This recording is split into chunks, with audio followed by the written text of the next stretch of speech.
Hey guys, this is Comic Uno, and today I'm doing a review for Spider-Woman Alpha Issue 1.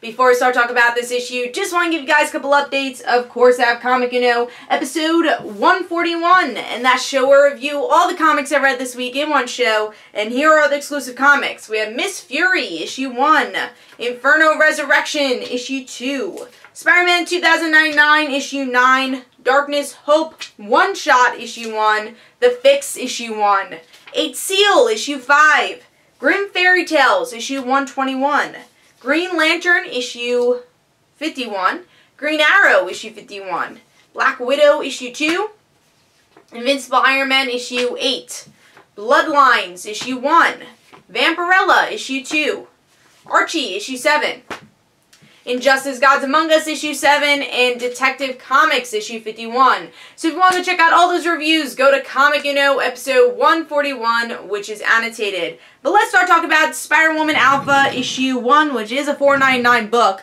Now, this is actually a book I was really looking forward to. I enjoy all three of these titles. I especially love Spider-Gwen. Been loving Spider-Woman also with the new arc. And Silk has been a pretty solid series also. Very cool cover. I really like the artwork here. I like the coloring. I like the orange on their face, kind of the glare there.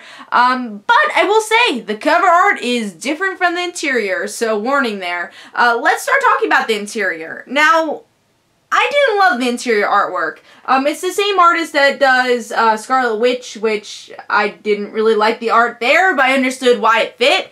Here, the artwork doesn't fit very well. The proportions are off in a lot of the panels, I feel. A lot of times I feel like their eyes are very separated. Like even here, there's one scene where Jessica like puts her hand like that and like the proportions are off there. Let me see if I can find it. Like over here. So yeah, I just didn't feel like this artwork fit the tone of the book. Yeah, I think the faces kind of look different each time.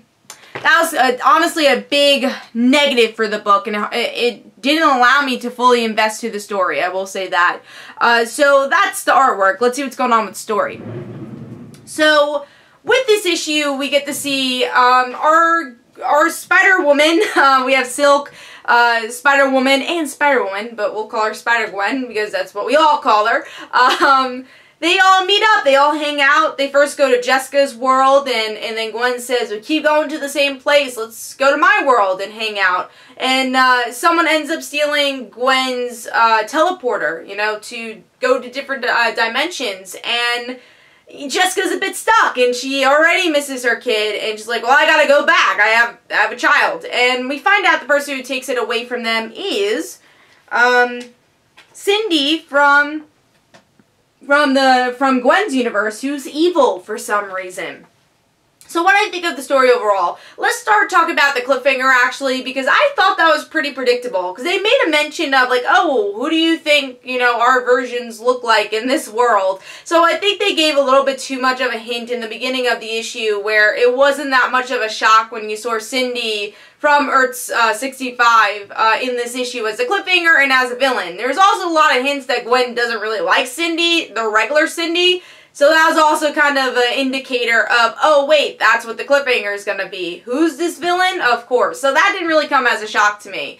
Now, things I did like about the story is the hangout. I like that really this whole issue is them hanging out and talking about their lives. I like that they're not all best friends, and they're, you know, they like each other, but they're not best friends. They don't know each other that well. At least Silk and Spider-Gwen, they kind of work as co-workers, but they're not friends yet. And I'm sure that'll change as the crossover goes on.